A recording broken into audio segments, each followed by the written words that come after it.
Gazo kupitia kwenye mtandao wa X TV47 Kenya @Paul Kirobi, na pale kwenye mtandao wa Facebook ni Paul Kirobi au TV47 Kenya, ambapo nakupasha mengi zaidi usiku wa leo. Tuandamane hadi tamati. Tunaanza taarifa ya kwanza ambapo Rais William Ruto ameahidi kwamba kufikia siku ya Ijumaa wanafunzi wa vyuo watapokea fedha za ufadhili wa masomo maarufu kama HELB. Rais ametoa ahadi hii baada ya wanafunzi kulalamika kuhusu kuchelewa kwa fedha hizo. Rais amezungumza haya katika ziara yake ya maendeleo ya eneo bunge la Dagoretti Kusini katika kaunti ya Nairobi kwa siku ya 3 sasa.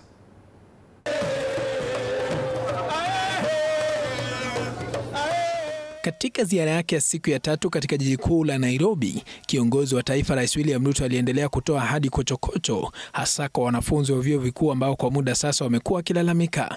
Akiwa katika maabara ya taasisi ya mafunzo ya kiufundi ya Kinyanjui Dagoretti Kusini, Rais William Ruto amesisitiza kwamba kufikia siku ya Ijumaa, serikali yake itatoa fedha za ufadhili wa masomo maarufu kama HELB. Na nimewaambia by Friday pesa iwe imekuwa released kwa vijana wa taifa letu la Kenya, so that everybody can have their resources. So by Friday, kama pesa haijaingia kwa simu zenu, munipigie simu. Kuna majamaa nitawanyorosha. Rais ametoa ahadi hii baada ya wanafunzi wa chuo kikuu cha Nairobi pamoja na Egerton mwezi Februari kuelekea katika ofisi za makao makuu ya HELB jumba la Anniversary Towers wakilalamika kuhusu kucheleweshwa kwa fedha hizo. Mbali na hayo, Rais alilazimika kugusia ajenda yake ya kumuinua mama mboga kupitia ujenzi wa masoko maalum ambayo yatawafaa wafanyabiashara wadogo. Leo akikagua soko la Riruta Dagoretti Kusini. Kadhalika, Rais aliendeleza ziara yake ya maendeleo katika jiji la Nairobi huku akifanya mikutano yake ya kisiasa katika mitaa mbalimbali.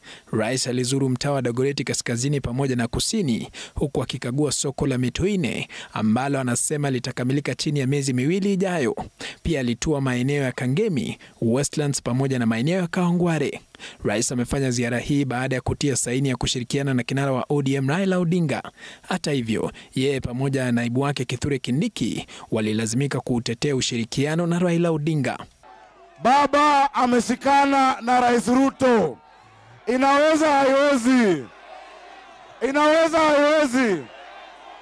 Sasa Nairobi kwa pamoja. Sisi ili tuweze kupiga hatua mbele kama taifa, lazima tukubaliane na rais kama kiongozi wa nchi, aendelee kushirikiana na viongozi wote.